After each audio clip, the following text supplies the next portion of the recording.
Bonjour, bienvenue à un nouvel épisode de La Pige du podcast présenté par Momenteo. Donc, le podcast pour les pigistes, travailleurs autonomes, entrepreneurs et toutes les personnes qui se posent des questions sur comment gérer son entreprise ou se lancer. Donc, aujourd'hui, Emma est avec moi, comme toujours. Salut! Toujours présente. Toujours présente. Donc, aujourd'hui, on est moi et elle seulement.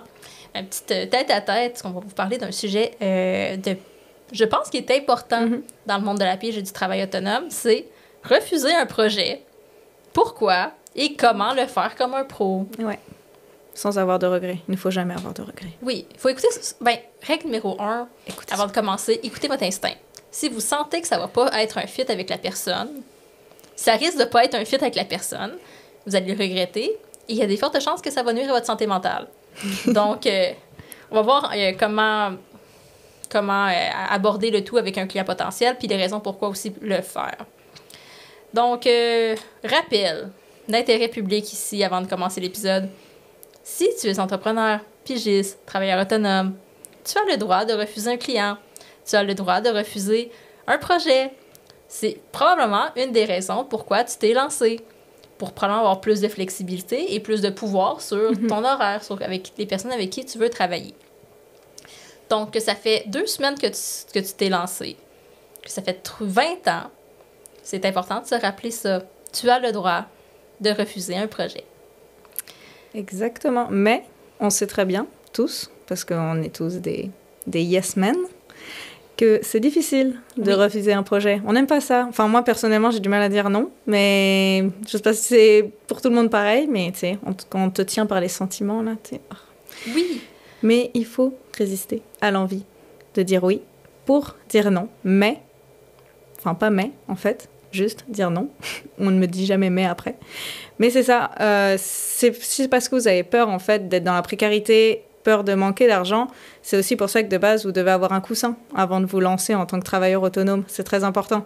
Si vous vous lancez comme ça, sans avoir de l'argent sur le côté, c'est sûr que ça peut très mal se passer si finalement vous rencontrez des clients et que vous sentez que ça n'allait pas marcher et tout ça, et que vous allez être obligé de vous dire oui, du coup, parce que vous n'avez pas d'argent de côté. Donc oui, à cause du manque, de la peur de manquer d'argent, vous auriez tendance à dire oui, mais il ne faut pas dire oui. Il faut résister à cette envie. Du moins la plupart du temps. Du moins la plupart du temps. Sauf si vraiment vous êtes au fond du trou. Mais normalement, si vous avez bien suivi les petites règles, le petit guide du travailleur autonome, vous ne devriez pas avoir ce genre de soucis. Enfin, on l'espère. Oui, puis il faut dire aussi que dans les cultures quand même plus occidentales, on a appris à toujours dire oui, à aider notre prochain, à aider les autres, à pas être égoïste. Ouais. Donc, je pense que c'est aussi peut-être plus poussé au niveau chez les femmes. Okay. C'est difficile de dire non parce qu'on a peur de blesser quelqu'un. On a peur d'être mal vu, de paraître comme une personne égoïste. Ouais. Donc, c'est quelque chose qu'on veut éviter à tout prix. Et c'est ça, quand quelqu'un vient me voir, je dis « Hey, j'aimerais vraiment ça travailler avec toi. T'es comme l'expert dans le domaine. Ouais, mais c'est pas ton domaine. Ouais, mais t'as pas le temps. Ah, ouais, je pourrais le mettre dans mon horaire. Puis là, tu te retrouves à travailler 70 heures semaine. Puis tu te demandes pourquoi t'as plus de qualité de vie.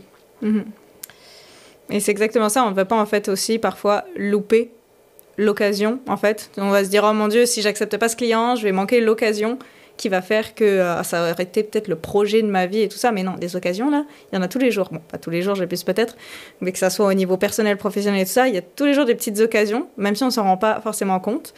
Et ok, t'auras peut-être manqué l'occasion de ta vie, mais tu le sauras pas déjà que c'était ça.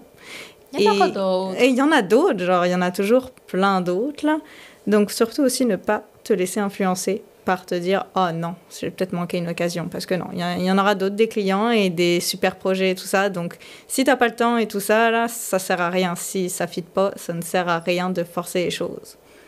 Et pareillement, souvent, on ne veut pas frustrer un client potentiel. On sait à quel point c'est difficile d'aller trouver ses premiers clients. Donc, on ne veut pas s'assurer d'être en mauvais terme avec un client qui pourrait être potentiel.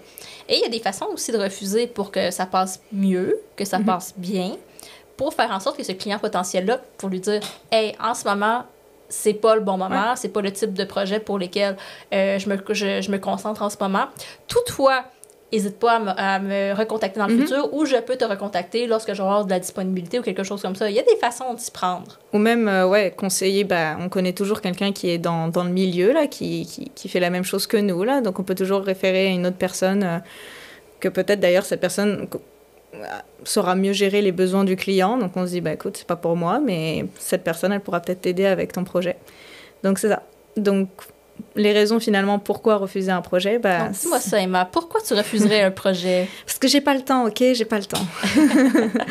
Mais c'est ça, souvent, on peut tout simplement dire qu'on n'a pas le temps, et c'est pareil, là, on sait qu'on a un sacré, on a un sacré agenda quand on est travailleur autonome, là, et il faut le gérer, donc surtout, ça sert à rien de se rajouter de la surcharge de travail pour rien, en fait. Enfin, pas pour rien, là, on sait qu'on travaille en... Il faut aussi rappeler que quand tu es un travailleur autonome et tu es pigiste, tu n'as pas seulement tes heures facturables dans ta semaine à gérer. Tu dois t'occuper de ton marketing, ta facturation, ta comptabilité, tes taxes, tes relances clients.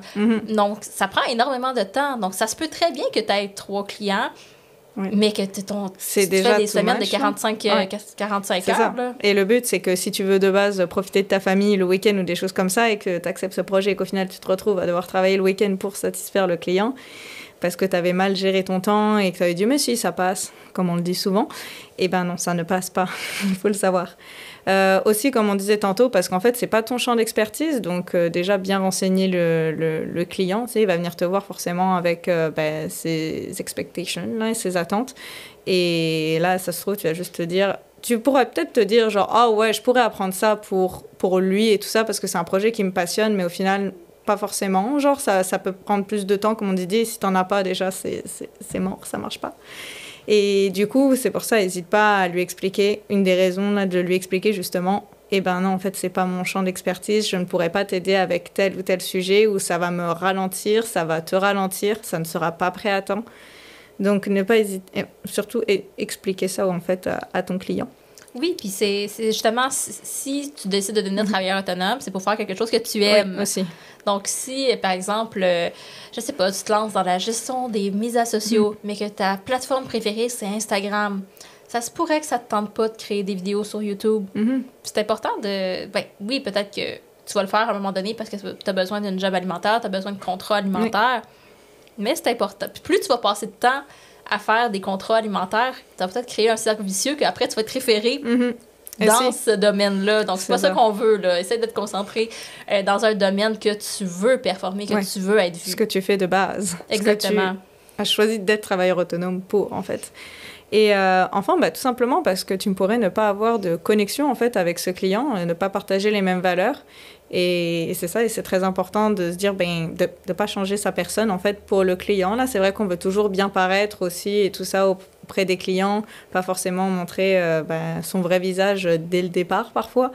Et le client, d'ailleurs, il est pareil, il va pas vouloir montrer son visage dès le départ. Donc, c'est pour ça que c'est quand même, je pense, plus important de rester naturel, de vraiment poser les bonnes questions pour savoir si vraiment vous allez fitter ensemble, parce que ça se trouve, en fait, ça va être juste cauchemardesque à la fin, là, et c'est clairement pas ce qu'on souhaite. Oui, ça, c'est important tu sais, on en a parlé plusieurs fois, trouver ton client idéal, quelqu'un qui a des valeurs similaires, semblables aux tiennes. C'est peut-être aussi une raison pourquoi plusieurs vont proposer de plus en plus de travailleurs autonomes, de pigistes vont proposer des appels découvertes pour juste dire « Salut client! » On va juste jaser. Est-ce que ça clique? Est-ce que ou t'es quelqu'un qui se pointera pas à l'appel découverte? Est-ce qu'il va arriver en retard de 20 minutes puis sans rien t'avertir? Qui va être hautain? Qui va dire oui, moi je sais comment ça marche. Tu vas le sentir. Des fois, t'as besoin juste d'un petit 5 minutes avec ton client pour sentir que ça fitera pas et que t'évites. Je pense que c'est éviter une balle ou t'as évité la situation. Donc, des fois, un petit 15 minutes d'appel découverte peut t'enlever des semaines de tracas et d'anxiété. Donc, c'est un petit pensée si bien. Puis, maintenant, comment qu'on fait pour refuser un projet comme un pro? Est-ce que tu fais la méthode hamburger, sandwich ou I don't know, comme celle des prix? Oui, oui, entre autres. C'est recommandé d'utiliser, en fait, pour ceux qui ne connaissent pas la méthode hamburger, en fait, c'est de commencer avec quelque chose de positif, ensuite mettre quelque chose de négatif, ensuite finir sur quelque chose de positif. Donc, dans le cas de refuser un projet, on va expliquer chacun des points en détail. Ça serait Hey, un grand merci d'avoir pensé à moi pour ce projet-là. Ça me fait vraiment plaisir que... Malheureusement, j'ai pas le temps. C'est pas mon domaine d'expertise. Je ne suis pas la personne pour ce poste ou... Bon, raison. Ouais. Finalement, le 3, c'est une raison... Ouais, un peu ça pourrait être l'ouverture. genre, on pourrait, si c'est pas un problème d'expertise, ben écoute, on pourrait peut-être essayer dans quelques mois, à ce moment-là, si j'ai plus de temps, ou je te garde en tête si à ce moment-là ton projet n'a pas encore été fait, ou ce genre de choses, tu sais. Exactement. Puis même, tant pour quelqu'un qui viendrait te voir, puis ferait comme « Hey, salut, je veux vraiment travailler avec toi, mais j'ai juste la moitié du budget que Oula. tu charges d'habitude. » Ça l'arrive. Oui. Puis je suis sûre et certaine que ça arrive à différentes Oui, personnes oui, qui oui. vous demandent une soumission. Qu'est-ce que vous pourriez faire? C'est bonjour, merci d'avoir pensé à moi. Malheureusement, j'ai plusieurs clients en ce moment et le budget affiché, le budget correspond pas à tous les besoins. Je pourrais vous offrir tel service à ce prix-là. Tu sais, des fois, tu peux montrer une ouverture ou tu peux juste référer à quelqu'un qui est peut-être dans ton... soit qui débute ou quelqu'un que tu sais qui a des forfaits et que ça correspond justement à... Exactement, là. L'important d'avoir un réseau. Donc, Oui. ça peut, L'important du réseautage. l'important d'avoir un bon réseau quand on est professionnel. Donc, comment refuser un projet comme un pro? Numéro 1. N'attendez pas. Personne n'aime attendre. Non. Surtout si c'est une réponse négative. Ouais. Débarrassez-vous-en tout de suite. On sait que c'est gossant. Parce que vous savez que vous n'allez pas travailler avec ce client-là, mais ton client ne le sait pas encore. Donc, lui, il attend, puis il espère, là. Plus le temps passe, plus il espère là, avoir une réponse positive de ta part. Sauf que toi, c'est Toi, non. tu dis non. C'est non. Donc, truc numéro 1 pour paraître professionnel, c'est n'attendez pas. Faites pas perdre votre temps à vous, parce que tout ce temps-là, vous allez stresser. Puis Ouais, vous allez repousser à plus tard. Tu y repenses, là. Oui. Et de l'autre côté, vous laissez peu de temps à votre client potentiel ou à la dite personne de se revirer de bord. Surtout si c'est quelque chose qui est quand même relativement urgent. Donc, si vous savez que ça ne marchera pas, dites-le tout de suite. Ça va gagner, tout le monde va gagner du temps dans cette situation-là. Ensuite, point numéro 2, pour rester comme un pro, demeurez courtois et professionnel en tout temps. Pourquoi? On ne connaît jamais le futur. Ouais. Ça se pourrait qu'en ce moment, t'as pas le temps. Ça se pourrait qu'en ce moment, c'est pas ton domaine tant que ça. Ça se pourrait qu'en ce moment, les valeurs ne fit pas ou c'est que t'es pas sûr. Mais on connaît jamais le futur. Ce client-là pourrait revenir dans 5-10 ans puis dire « Hey, tu te rappelles pas, je t'avais envoyé un courriel et tout. » Si tu l'envoies, si t'es peu courtois, si tu le traites comme de la merde, c'est sûr et certain qu'il va s'en rappeler. Puis c'est sûr et certain qu'il voudra pas faire affaire avec toi. Même si t'es rendu le plus meilleur expert de l'univers là, dans ton domaine, là, il va faire tout ce qui est en ton pouvoir pour pas travailler avec toi. Puis s'il est pogné à travailler avec toi, il va te le faire sentir qu'il est pas content de travailler avec toi. Donc bref, c'est facile, là. Juste demeurer courtois et professionnel. C'est de base. Je suis sûre que vous êtes capable. Donc, même si le client n'est pas trop courtois et professionnel de temps en temps. surtout De son si... bord. Ça arrive aussi que le courtois... Tout le monde n'accepte pas le rejet. Ça, oui. Donc, je pense qu'il y a une expression anglaise, c'est « be the bigger person ». Ah oui. Donc, peu importe ce qui arrive, en tout temps, restez courtois et professionnel. 3e point. Exprimez clairement votre refus. On ne tourne pas autour du pot. Oui, puis laissez pas une porte semi-ouverte, là, genre « Ouais... On a dit un peu avec la méthode sandwich qu'il faut laisser une ouverture, mais c'est pas ce genre d'ouverture-là. Là. C'est genre... Peut-être dans 50 ans, on travaillera ensemble, mais encore, ce n'est pas sûr, il faut le savoir. C'est pas genre... Ouais, je te reviens dans une semaine, peut-être que d'ici là, ça sera amélioré, parce que non. Non, c'est ça, c'est comme, exprimez-le clairement que ça marchera pas, ou ça marche pas en ce moment, que son chien est mort. Parce que si vous donnez un petit peu trop d'espoir, ça se peut que la personne ait compris que oui, vous allez travailler ensemble, puis vous allez te pogner avec lui, puis c'était pas prévu, puis c'est pas ça que vous pensez qu'il avait écrit. Donc, exprimez-le clairement. Encore là, c'est facile comme formulation. On pourrait utiliser la méthode hamburger comme tantôt. Cher client, merci d'avoir pensé à moi pour ce projet-là. Malheureusement, je ne suis pas disponible, je ne suis pas la personne pour ça. Ensuite, soit on va parler du prochain point, mais une petite ouverture. Et le prochain point, c'était justement suggérer une solution. Encore là, vous n'êtes pas obligé de le faire.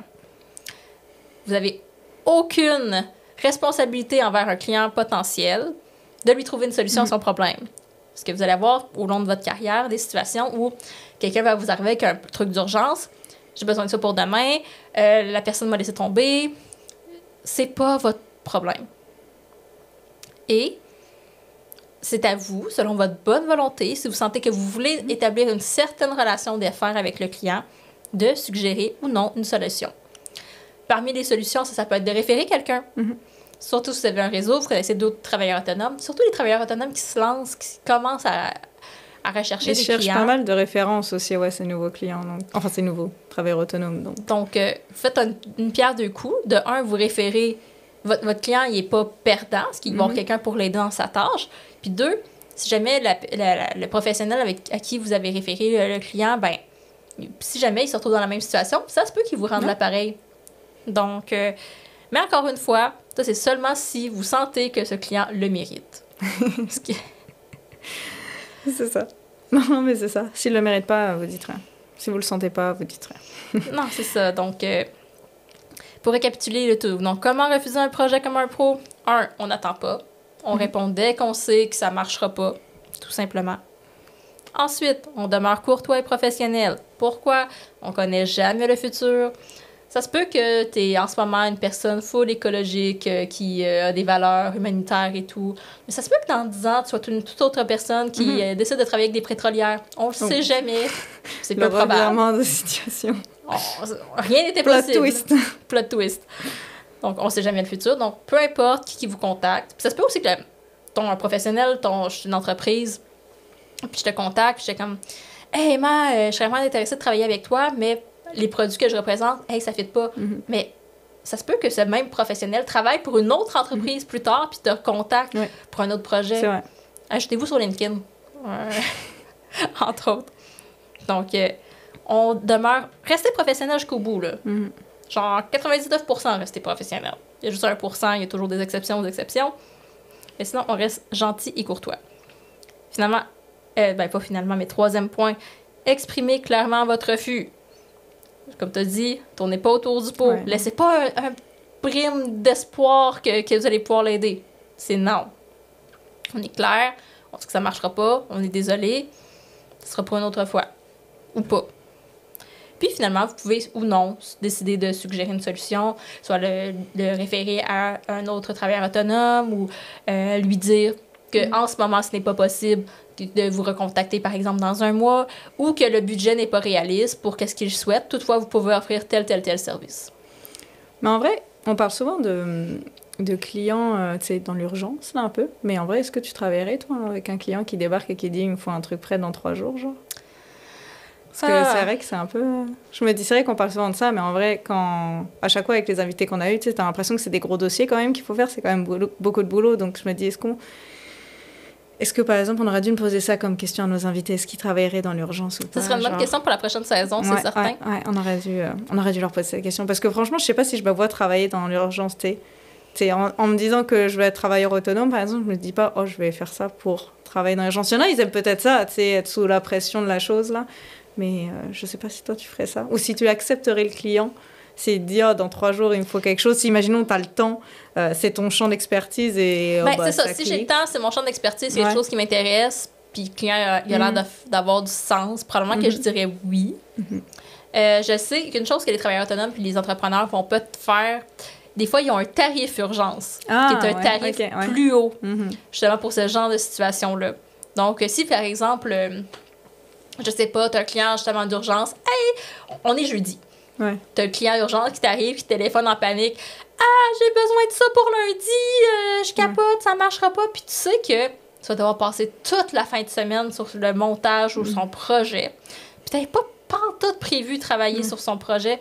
Je pense que t'es en droit de demander un tarif d'urgence. Donc, un tarif qui comprend la perte de loisir de ta fin de semaine. C'est vrai. Donc, ce serait une chose à pousser, peut-être dans un autre épisode.